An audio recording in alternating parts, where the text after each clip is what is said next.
Good afternoon. Good afternoon. Thank you so much for joining me. This is the podcast, The Endurance of Labor Laws. I am your lovely host, Lesley Sullivan, and today is episode 77, and it's kind of going to be a combo of two things, but I'm going to try and separate them as much as possible. But today I want to talk about socialism, because we've talked about this in previous episodes here and there, about the dangers of socialism, the dangers of a government that is out of control.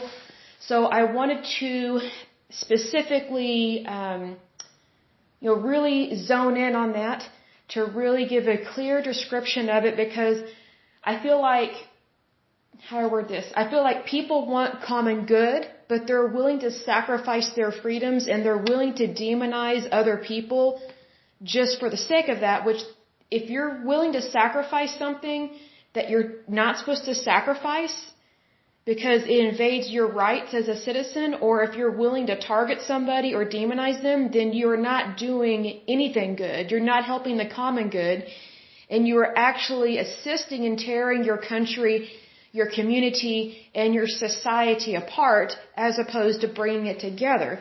So I wanted to start with talking about socialism. It's kind of hard because socialism is a stepping stone to communism. And I say that because a lot of people think that socialism, it's just everything is free for everybody, the government's going to take care of you. And I cannot express this clearly enough, that socialism is the last thing that you want, because you're basically giving your government permission to just trample on your rights. And it starts out in just little baby steps, and then it quickly escalates and snowballs, and then by the time people wake up to what they have allowed to take place in their country, it's too late, and then they have communism or fascism or a combination of those. But what's very interesting with socialism is that there's this lie that your government is always there for you and they care about you. Now, when you're talking about political officials, nothing could be further from the truth. Now, does that mean political officials are bad? No, but they are not your nanny. They are not your provider, okay? So that's how our governments are viewed under socialism. And so then the government the government of any country will do this. I'm not just talking about the United States, because we're not full-blown socialists. I hope and pray that we never become that. Because America is one of the few countries that has held out, and we're like, we are not going to do that because we do not want tyranny. But here's the thing. People don't realize that when they want socialism, they're actually throwing away their liberties and their freedoms, and also what they don't realize is that we, the people, are the government. But if you're handing over all these rights and responsibilities to people that you elect into office, or people that you are not even electing into office, but they're just getting appointed, your rights are going to be trampled on very quickly. And a lot of times people don't realize it because they're lulled into a false sense of security, because they believe every little happy report that gets released from the news or from the government or from agencies and things like that. And you can't believe everything at surface value. You have to dig a little deeper. And I don't say that to make people question every little thing, but here's the thing. When you have true freedom and true liberty, and you don't have socialism, communism, or fascism, you don't have to dig very deep to know what the truth is. But unfortunately, the more indoctrinated your citizens become in regards to socialism, communism, or fascism, that's when things start becoming more and more hidden by the government of any country. And then that's when you really have to question things, and it's really sad. So I want to go ahead and talk about socialism, and this is going to very quickly go into communism because of how, it's basically a big lie. Socialism and communism, it makes all these promises. You have these people that are either elected to a public office, or they have basically nominated themselves like a little dictator, and they make all these promises that they're going to help you and provide for you. And the way that they do that is they demonize people whom you may not even know, just because they're rich, they're wealthy, or they have more than you, and they're demonized for being prosperous and successful. Well, just so you know, whenever your government or your political leaders give themselves permission to steal and they make thievery legal for them but illegal for you, you're in a whole lot of trouble. Because that's what happened in the Soviet Union. It has actually happened in almost every country that is socialist or communist, especially communism. You know, the government gives itself permission to trample your rights. But then if you try and trample on the rights of the government, quote unquote, then you are thrown in jail, if not tortured or deported, which is what happened in the Soviet Union. And that currently happens in communist China. So let's go ahead and get started on this. And I am reading from worldpopulationreview.com because I thought, well, I don't just want to read from a random source. I really want to zone in on something that just really says it like it is and just gives me a list, no fluff, just says black and white, yes and no, this is what it is. And if I don't agree with something or if I do agree with something, I'll for sure let you guys know. So let's go ahead and get started. So this list I'm about to speak is every communist country in the world as of 2021. So probably not much has changed since that time, right? Because it's fairly recent. China, it says the People's Republic of China. And, you know, what's interesting is that that's a lie right there. China fools its citizens, or at least tries to fool them. I'm going to time this so that way I don't go too far over. Okay, there we go. I want to make sure that I'm not like way far over in terms of talking here. But the People's Republic of China doesn't really belong to the people. It belongs to the communist leaders. So that's a lie right there. Like whenever, I don't know if you've ever noticed this, but like if ever you are purchasing goods from the store, whether it's Target, Walmart, Tuesday Morning, Ross, wherever you purchase stuff, I've noticed that sometimes whenever I purchase things, I always look and see where it's made. It's hardly ever made in the United States, which is so creepy because I remember as a little girl, everything used to be made in the United States and we had so much job growth in the United States. But here's the thing, like I've noticed that sometimes whenever there are things that are made in China, it will either say made in China or made in PROP in capital letters, and that's the People's Republic of China. Well, here's the thing, China is notorious for human rights violations, and they still have slavery, and they have human trafficking. So is China really about people? No, it's about greed, power, manipulation, and trampling people's rights. They really hate and despise democracy. Not the citizens, if you can even call them citizens, because if you're basically a slave, you're not a citizen. You're technically just a piece of property of the state. But what's interesting is that it is very cutthroat over in China.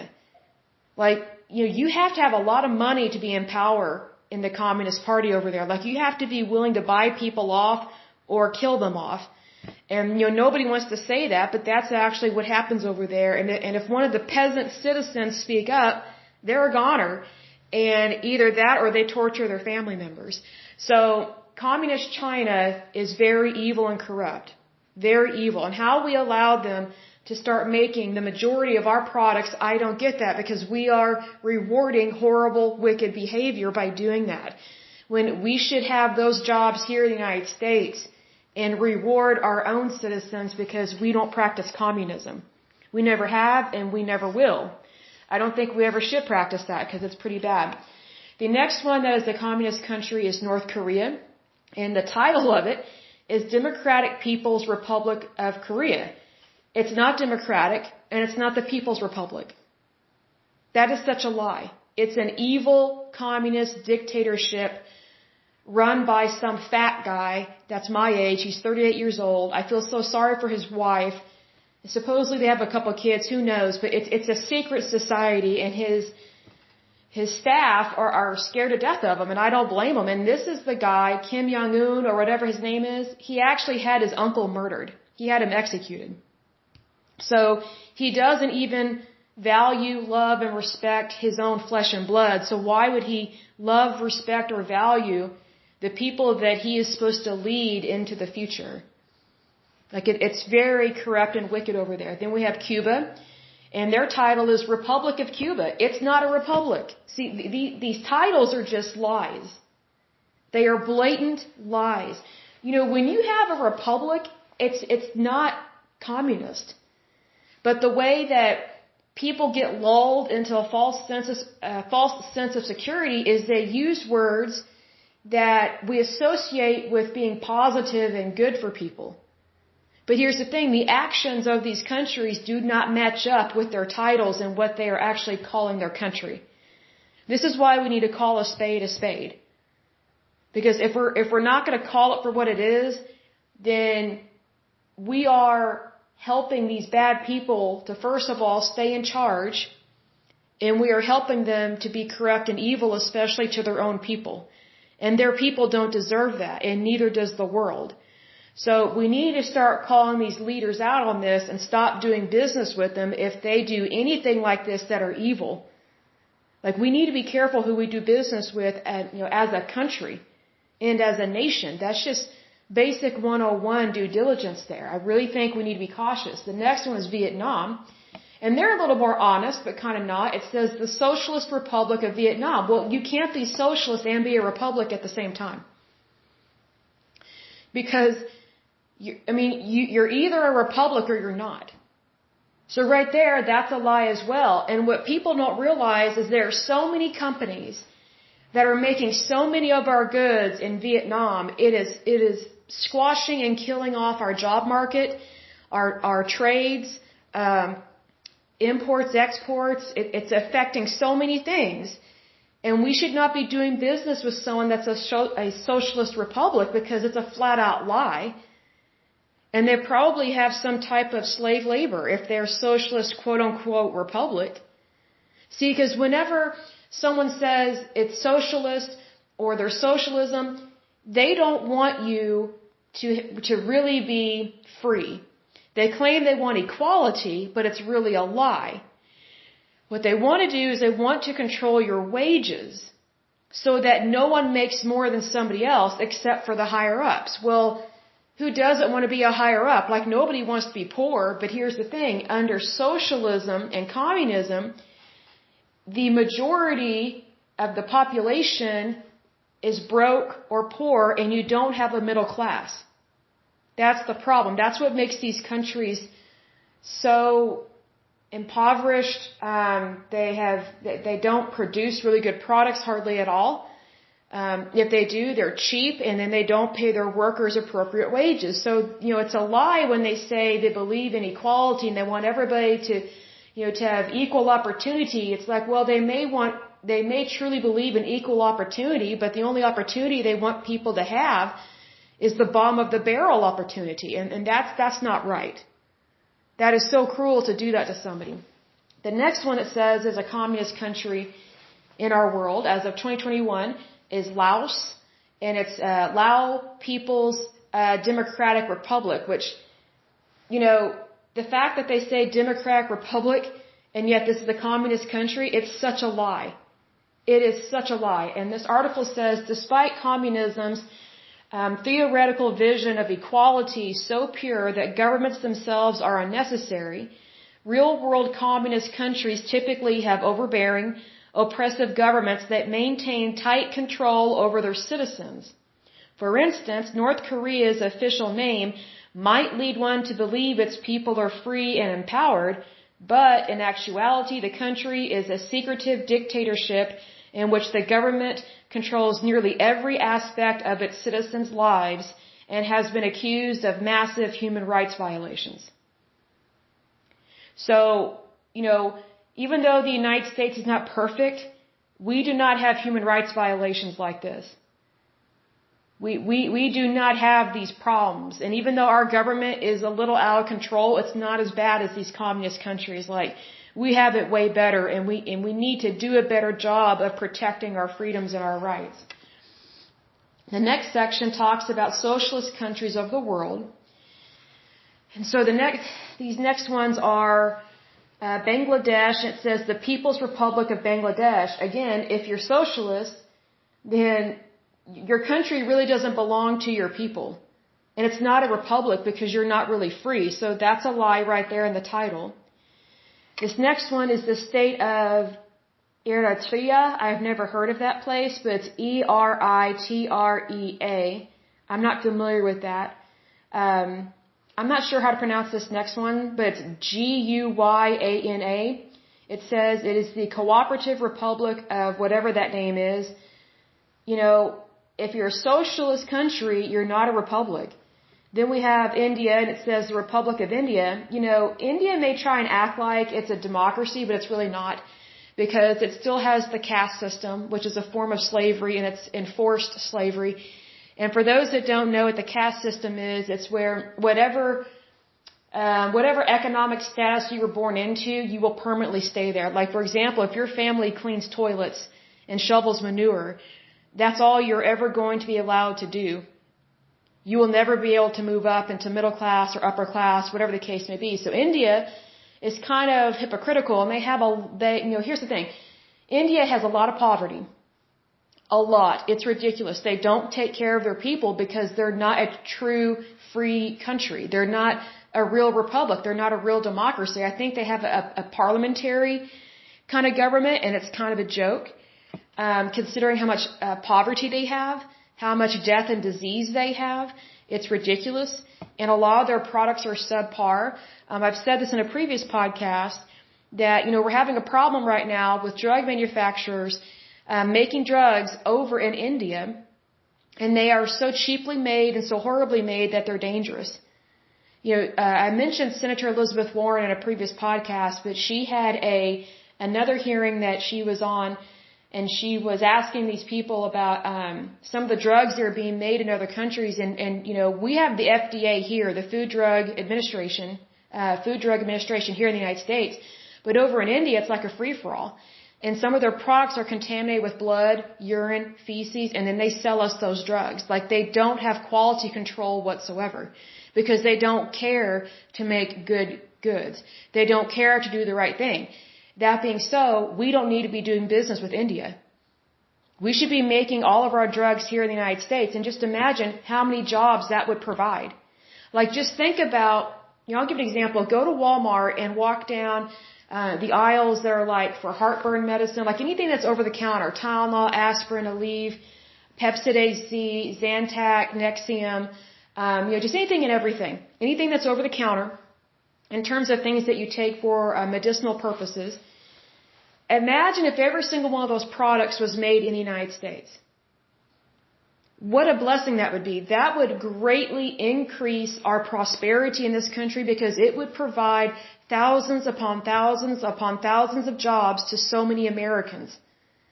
And it would greatly increase our middle class and our upper class.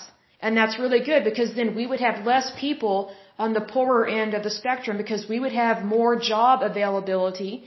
And plus, when you're making drugs, the wages are better. So why aren't we making all these things here? And plus, we have way better rules, laws, and regulations on the books in regards to food and drugs that no other country compares to. So I would think that we would want to provide the best products to consumers and to patients if they're having to take something like this over the counter, as opposed to these drugs that are made in other countries that, we don't know if it's even sanitary. It is quite gross, some of the things that were discussed in this Senate hearing. So again, if you haven't checked out Senator Elizabeth Warren's YouTube channel, you need to check her out. Even if you're a Republican or an independent, you need to listen to what she's saying because she actually does care about people.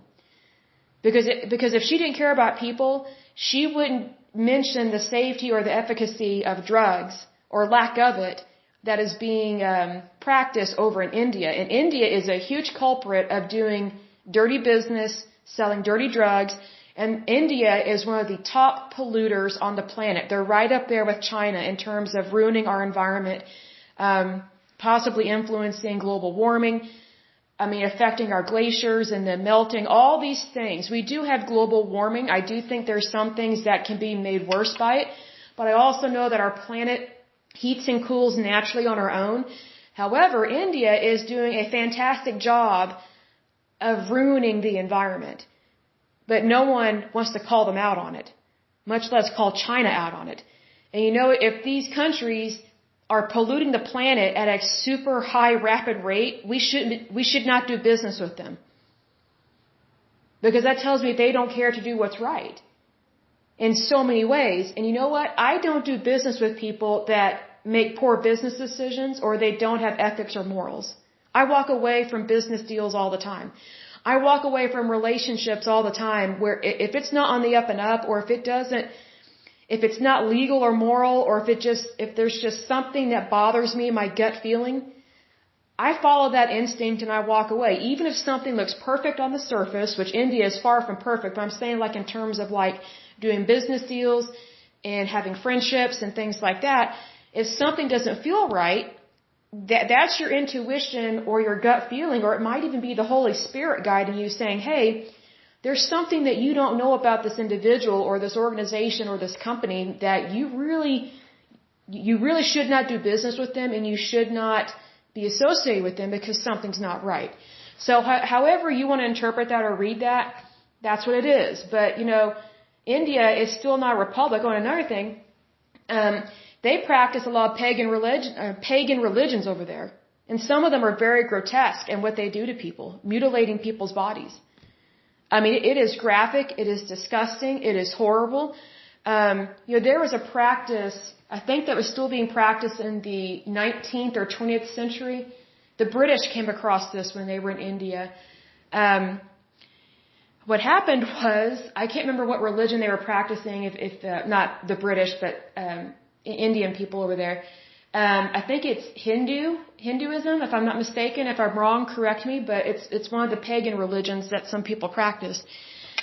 And what happened was, let's say a man and a woman are married and he dies fairly young, in their marriage. Well, she's not allowed to remarry even though she's still a young woman. And so there's this practice that if your husband died, you had to die with him. So they would throw these widows into a burning fire. How cruel and sick and evil is that? Like that is, I hope that's not still taking place, but I mention that because India still has a lot of villages over there that are not built up. They're not towns, they're not cities. And it's in these villages where you have a lot of these cultural ideologies, and they're very much human rights violations. And it's usually women and children that suffer the most. Like, can you imagine being 25 years old? You were in an arranged marriage. You never wanted to marry this guy, but you're forced to have sex with him and reproduce with him, which sucks. And you don't live near a hospital, so you've got to have kids at home, and your mother-in-law probably is treating you horrible, because that's how it is, and usually in arranged marriages. And then let's say you're 25 years old and your husband dies, and it's just the custom for you to throw yourself into a fire. And even if you don't want to go into it and be burned to death, be burned alive, your village will throw you in. Nobody wants to talk about that, but that's what's been happening in India for hundreds of years. I hope it's not still going on, but even the British saw that over there and said, you cannot do this anymore, and if we catch you doing it, you will be prosecuted and executed for killing somebody like this. Because it was so pagan and so grotesque. Like, people may think, like for example, when the Beatles went over to India and had like a so-called spiritual experience, in India and finding themselves and, this kind of new age medicine or new age meditation, they're probably just smoking weed. But, it's one thing if you are very rich and you go over there to some commune. It's completely different. Plus, they're foreigners. And plus, India wanted their money. So there's a lot of greed there, too, in India that no one wants to talk about. Whenever there's a lot of poverty, there's tremendous amounts of greed. Okay? Greed is not just on Wall Street. It's everywhere. It's hidden in these pockets in places you would never think it would be, but it is there. But like I was saying, it's one thing if you're super wealthy or rich and you go over there to have like a spiritual retreat and stay at a stupid commune. But if you're just a regular, everyday citizen of India, I guarantee you're not going to be happy meditating when, you're a woman, you're young, your husband just died, and you know that your village is preparing a huge bonfire to throw you in it. They don't throw the kids in it, but they throw the wife in it, the widow. So, you have to really think about these things. Like, India has come a long way, but it still has a long ways to go because to me, it's a corrupt, evil, wicked country. Because they are still practicing the caste system. And that's a cultural thing, but people don't want to call them out on it. Like there's so many things that they need to be told, hey, this is wrong. This is a human rights violation. First of all, you can't be killing people almost like a mercy killing. Like if mercy killings are considered wrong and immoral in the Muslim world, then how can India get away with throwing these women into a bonfire when their husbands die? It's like, dude, like she's not allowed to remarry and find the love of her life? No. Women are manipulated in India like you would not believe. And also there's another problem going on right now in India. It's been going on probably for a decade now that I'm aware. They've got a problem with typical mother-in-laws over there. They're really mean to their daughter-in-laws, especially in the villages. Like, you know, if you live in a city and you're educated and you went to college, the odds of your mother-in-law being horrible to you are really low. But, you know, the more uneducated they are and the more rural they are, living out in those villages, the worse the mother-in-laws are, because the mother-in-laws try to control the entire family and the sons just allow it because they're stupid and pathetic and they don't act like a man.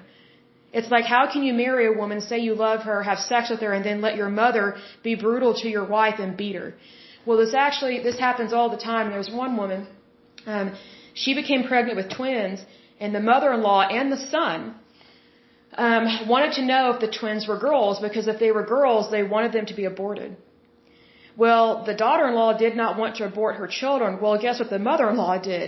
She threw the daughter-in-law down the stairs, tried to kill her, and tried to get the babies to miscarriage. So this woman had to run for her life, leave her husband who did nothing to protect her. He should go to prison for assisted or attempted murder. He should totally be thrown in jail, if not executed for that, as well as the mother-in-law, because what they're doing is so evil and cruel.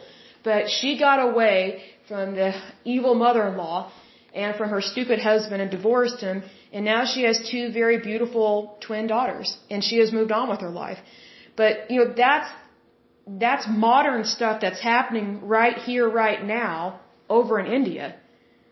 So, again, Republic of India, it's not a real republic if that stuff is going on. It's a human rights violation. It is so horrible, so evil, and so wicked. And again, they try and act like they are this good, kind country. They're not. Yes, they have beautiful sights. I so want to visit there and go to museums, but their society has a lot of cultural ideology problems. And it's grounded in violence. Like, they don't want to say that. They don't want to acknowledge it. But guess what? It happens a lot. So much so that India has had to pass a law that you cannot, I think it's called an ultrasound or a sonogram, I forget what the exact word is, to figure out what the sex of the baby is. If you are pregnant over there, you cannot get an ultrasound or sonogram just to know the sex of your child, because they don't want to take the risk of having all these abortions, of getting rid of all these little girls. I mean, India in that respect is no different than China. Like, for a long time, China was aborting and killing off little girls because everybody just wanted a little boy. Well, then China, and for some time now, has had a shortage of women. So there are so many Chinese men over there in China that they can't find a wife to marry because all these little girls, all these babies were murdered. Well, they were having that problem and are still having that problem in India, so much so they had to pass that law. That no OBGYN, no doctor is allowed to perform a sonogram or an ultrasound, whatever it's called, to determine the sex of the baby, especially if you're wanting to kill that child. That's how bad it is over there. Like, that is so pagan. And it's also a form of eugenics. Now, if you remember, eugenics is nothing new. It's still horrible and graphic, but it's not new. You know, eugenics is a form, it's been used as a form of birth control since, you know, a long time. I think one of the earliest examples I can find of eugenics being used as birth control is during biblical times. There were these peoples practicing pagan religions, and the Israelites were camped out near these other people, and our Heavenly Father said, do not do business with them, do not intermarry with those people because they kill their own children. And the way that they practice birth control is they worship these pagan gods that supposedly required a human sacrifice, so they would just set their kids on fire that they didn't want. So if it was wrong for that to be done way back then in biblical times, then it's still wrong to do it today. And it's always been wrong. But that's one of those things, when you practice anything that is, how do I word this, that is grounded or has its beginnings in evil and in evil atrocities, and it's also cult-like, it's not holy, it's not from God, you can definitely expect a lot of problems, because that is human behavior gone really evil and it's running amok. And like I said, it's always women, children that suffer the worst. It's really sad, but that's just what it is. So the next country that is socialist is Nepal. Again, totally fake title. It says it's the Federal Democratic Republic of Nepal. If you have to say those three words, Federal Democratic Republic of Nepal, that pretty much tells me you're just trying to convince everybody that you're not socialist when in fact you really are. The next one is Nicaragua, which is the Republic of Nicaragua. It's not a true republic. That's a lie. Next one is Portugal, and it's the Portuguese Republic. Again, it's not a real republic, not at all. And Portugal is bankrupt, and so is Belgium and some other countries. Like they don't even know how to balance their books, so it's really pathetic, and they have ruined their currency. So it's kind of like, do you really want to take advice from a socialist country? Not at all. They don't understand capitalism. They love the money, which is why they try to confiscate it, but they don't actually understand how to balance books. So maybe they should go to accounting school and learn about that, or maybe take a QuickBooks class or an ultra tax class or something, and learn about how money really works as opposed to how to steal money from your citizens. The next one is Sri Lanka, and that one's not a good country either. It's the Democratic Socialist Republic of Sri Lanka. You know, it's kind of hypocritical to say Democratic Socialist Republic, because just by the fact that saying it's socialist right there within the title tells me it's not democratic and it's not really a republic. And I remember having a friend in college, I've probably said this before, he was from Sri Lanka, and a friend of mine, we were going to go visit him, and we were going to see some mountain ranges and things like that and go on this train ride with him. But a civil war broke out again in his country, and he said, Lesley, you know, it's not good for you to come right now. I have to go back home and help my family, but do not come over here. It would be very dangerous for you. He goes, I don't know if you would make it out alive because you're an American and you would be considered a foreigner. Because it was guerrilla warfare. So Sri Lanka has had a lot of problems for a long time. It's not a safe place to visit. It's very beautiful. But they are not democratic and they are not a republic. They are socialist and they also have guerrilla warfare. So next one is, I think that's Tanzania. I'm not sure how to pronounce that, but it says United Republic of, or Tanzania. Is that, I'm trying to think how to pronounce that. My apologies for mispronouncing that. I hardly ever see these words. But when it says United Republic, here's the thing. If you're socialist, you're not a republic. The only thing you are united in is poor diplomacy and probably really bad laws that are going towards communism. And let's see here. It says,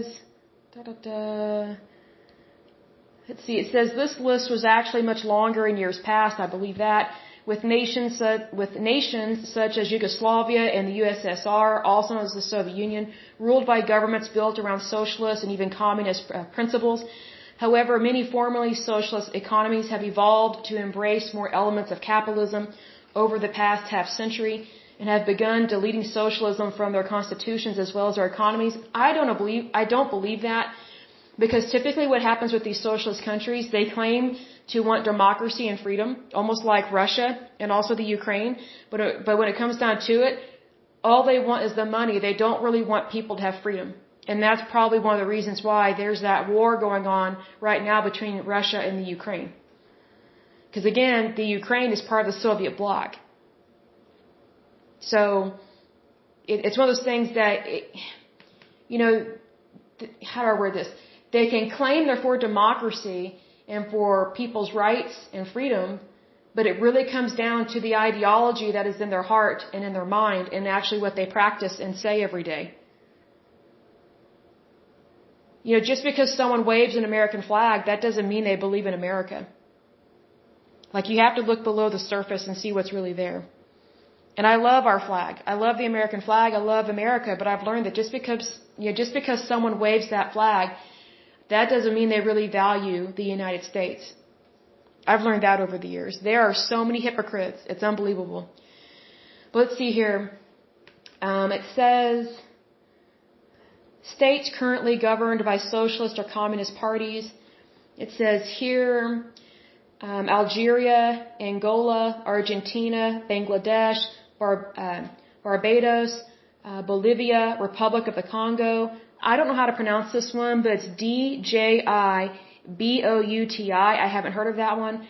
Next one is Guinea, and I can't pronounce the second word. It's Bissau. And the next one we've already talked about. And see, this next one is Mauritius, Mauritius. I haven't heard of that one. And they list Mexico.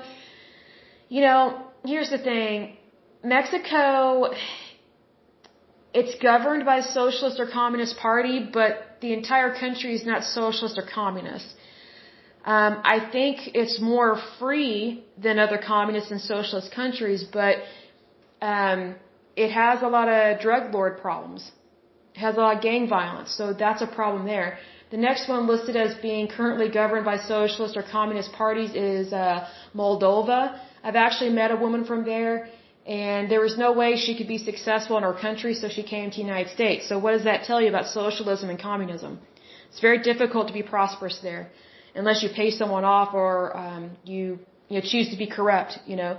The next one is Mozambique. Next one is, how do I pronounce this? Namibia, Namibia. Next one is Nepal, Nicaragua, Peru, Portugal, St. Vincent and the Grenadines, if I'm pronouncing that right, South Africa. South Africa is notorious for crime. It's one of the most violent places to live, and there are people that will say, oh, it's great. And I think there's that Trevor guy. What's his name? The one that took Jon Stewart's place on The Daily Show. I'm probably mispronouncing his name, but he's from South Africa. And he tried to make it seem like his country is so great, and it's not. I have met so many people from South Africa that left South Africa because it was so dangerous, it was so horrible, and it was really dangerous for I was going to say white people, but people of European descent, because they were being targeted by African Americans. And the government and the local authorities were finding it very difficult to help protect these property owners that were of European descent, because they're being targeted because they're white. So South Africa, big problem. It's been a problem for years. Now, are there some beautiful cities there? Yeah, but if you're rich, you have it great, because you can easily pay for a bodyguard. You can easily pay for a butler or a maid, but most people don't have that luxury, and that's the problem. You know, in the United States, you don't have to be able to afford luxury to have a really nice life and to have safety. But in these countries, the only way you can really be safe is to be living in a lap of luxury, because you can pay people off and you can pay people for protection. But most people outside of that cannot afford that, which is why there's still so much violence and why there are so many victims that suffer. Next one is Syria. Let's see here, Venezuela. Venezuela has been a problem for a long time in terms of the violence there. And then Zimbabwe. I don't know much about those. Not very much on that. But I wanted to mention those because, you know, what I really want to swing home on this one is think about all the countries that we listed. Not a single one of them is known for democracy. Not a single one of them is known for having great citizenship. They're not known for being prosperous. It's just the opposite. There's so much corruption. Like, is the United States perfect? No. But we do not have corruption like these other countries. It is, you know, our corruption is like kindergarten level corruption. These people, it's like a master's or a PhD level of corruption. It's so amplified in these corrupt countries. And I would say one of the number one places I can think of where there is so much corruption but no one wants to talk about is in Africa. All these different states and city-states in Africa, that have all these problems over there. And a lot of it has to deal with that tribal mentality. Now, for those that think that's offensive to say that, it's not offensive, it's true. There's a lot of genocide still going on in Africa. And it's these tribes that are killing each other off. It's horrible. It's so sad because it's like if you're in one tribe, then how do I word this? If I'm in one tribe and you're in another tribe, there's just this tribal mentality where each tribe gives themselves permission to murder another tribe, but they don't see it as murder. They see it as their responsibility to wipe certain people off the face of the earth because they're not part of their tribe. It's very barbaric, it's very cruel, it's very grotesque. Again, it's always the women and children that suffer the worst. It's very brutal to them. It's horrific, it's graphic. Just because we don't hear about on the news doesn't mean it doesn't happen. It's been going on for some time. But it's just this tribal mentality of that, just because you're a fellow human being, that doesn't mean they view you as a fellow human being. In fact, they think you are below them if you're not within their tribe or if you're not of a certain bloodline. It's just bizarre. It's so cruel and sick. But that happens a lot in Africa, so much so. And they also have a slave trade still over there. They still have slave trades of African Americans, and they also have a white slave trade. So if you are a white person of any kind of European descent, do not travel over there. Do not visit over there unless you are super rich and wealthy and you can afford to stay at a very swanky hotel that doesn't allow bad people in. And is very cautious about when people get kidnapped. I mean, that's just, it's a dangerous country. It's a dangerous continent, I guess you could say. But, sometimes Americans are very naive. And that's not always our fault because a lot of us don't travel the world.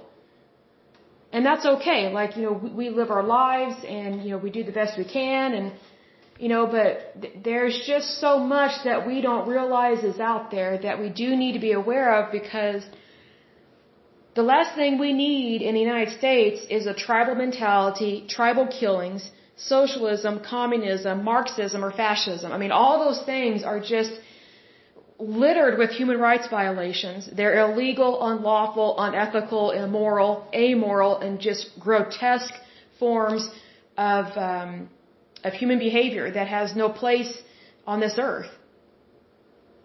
Because practicing evil is a choice, just like doing good is a choice. So let me see if there's anything else I have missed here. I'm just going to look and see. I was talking a little bit about Marxism a little bit, and we'll probably go into more detail about that in another episode about where Marxism comes from, why is it such a problem, because I don't know how else to describe it, but socialism and communism, fascism and Marxist mentalities and theologies, they violate human rights on on an astronomical scale. And it's really quite sad. It's really very sad because, I do believe there are some people that they really just want a better life and, they really like what some of these socialists or communists or Marxists or fascists, what they say, because they make all these promises that they can't keep. Oh, you're going to have equal pay. Well, someone that's making $20,000 a year thinks that they're going to make equal pay to someone that makes $80,000 a year. Well, I got news for you.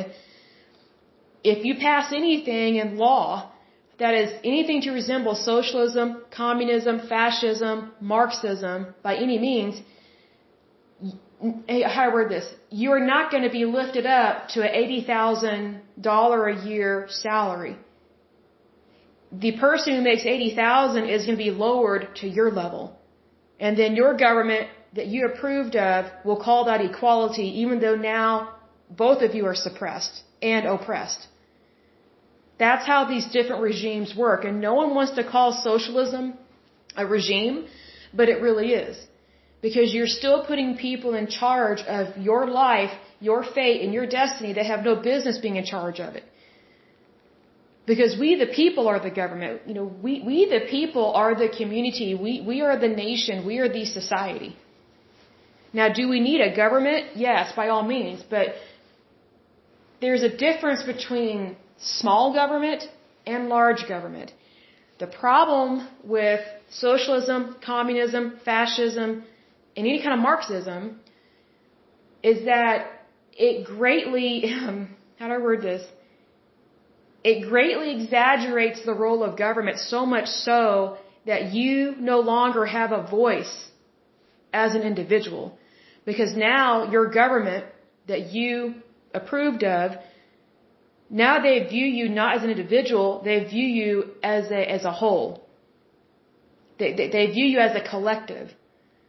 So if they view you as a collective, then they don't have to acknowledge your individual rights, which includes voting rights, property rights.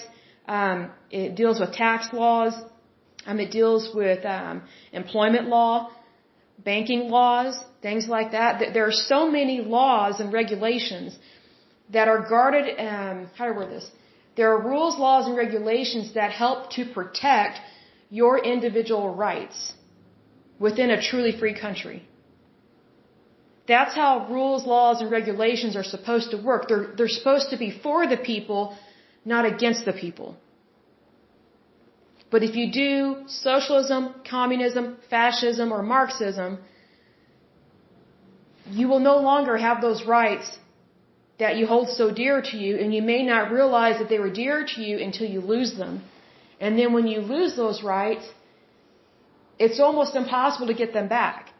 And I say almost impossible because it is possible, but it will be very difficult for you. So I mention this because we're seeing a lot of this stuff take place right now, because I'm surprised we still have communist countries on the face of this earth, considering how many people have been brutally killed in the name of communism and in the name of progress. I mean, it's brutal. Like, millions of people have died. Millions. That we know of have died at the hands, especially of communism and fascism and Marxism. Socialism is just kind of the weaker twin, or the weaker cousin of these. That's why socialism isn't seen as evil as these others. Because it's initially not as violent, but the way that socialism works, it goes after you on paper first before it goes after you in a physical manner. Meaning, socialism targets your rules, laws, and regulations that are meant to help protect your future, your prosperity, and your life. So it goes after things on paper first, and then it allows communism, fascism, or Marxism to do the dirty work. Even though socialism set up the platform to give these other people permission to steal from you and to change your laws so that you will not be as successful. And that you are no longer in control of your government officials. Your government officials are in charge of you. That's the thing. So that's why socialism is sneaky. It's how do I word this? It's almost like, you know how like when you're having people over at your house for Christmas, and everybody has that one relative that snoops through your house and may or may not lift something out of your house. And then when you realize it's gone, you think, well, they may have done it, but, well, we've got this other relative that's a convicted felon, so we're going to blame the person that's already been convicted, but we're not going to really think about the relative that, hey, maybe they kind of have sticky fingers, maybe they just want to borrow it. That's what socialism is. It's a sticky fingers relative, because they're not blatantly stealing from you. It's not violent oppression, it's just sneaky oppression. So that's how they're able to fly under the radar. It's because they don't break as many laws, and if they do break laws, it's not as bad as what these others do, because it's not graphic or violent crimes. It starts out as, oh, well, we just want to help the environment. Oh, we just want to help the poor. It starts out with this quote-unquote do-gooder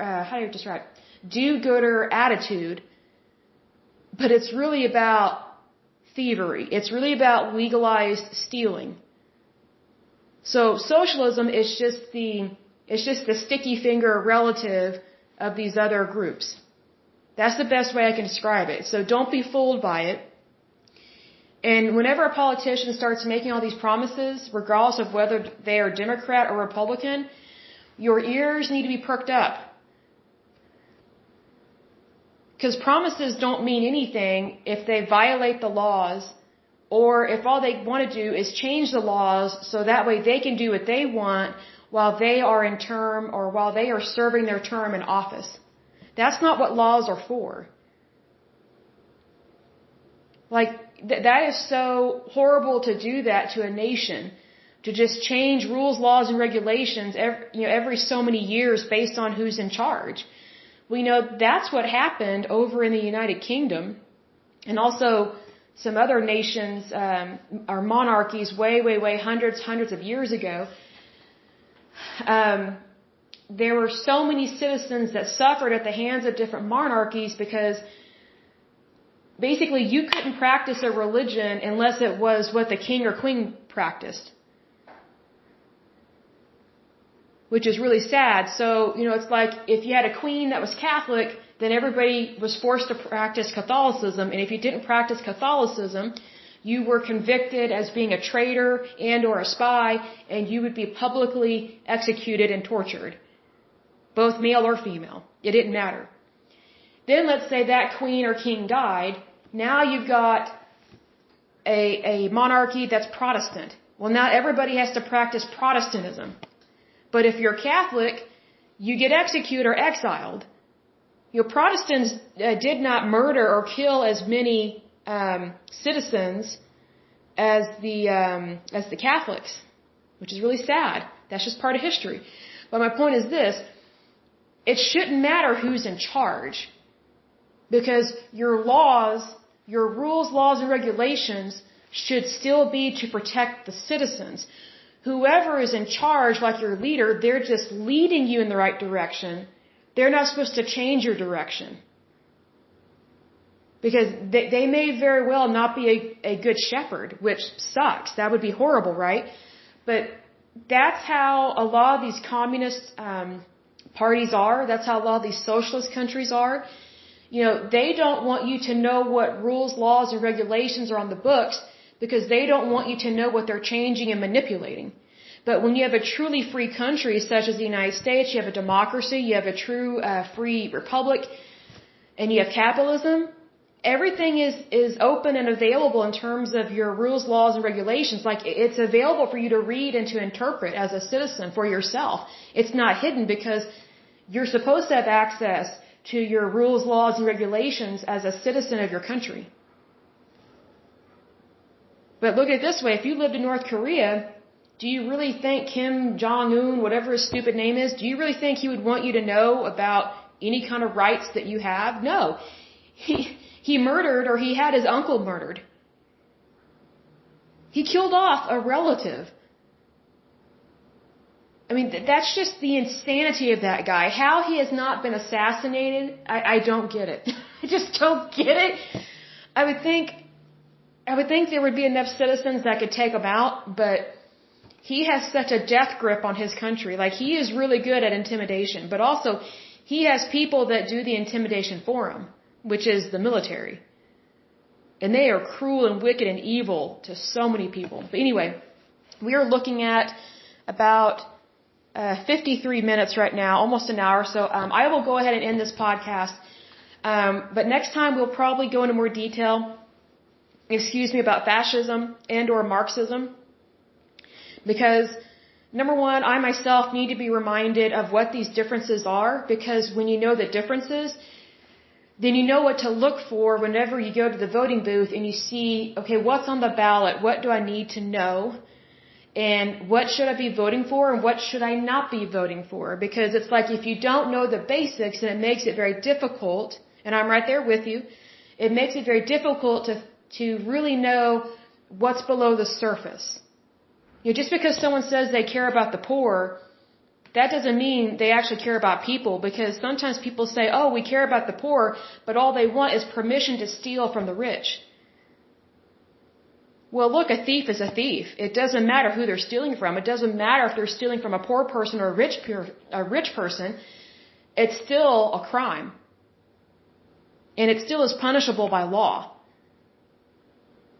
But whatever you give your government permission to do, especially in terms of breaking the laws and rewriting the laws, those are more than likely going to be the things that will make or break your society or your community and change the course of your country altogether, and it may not be that great.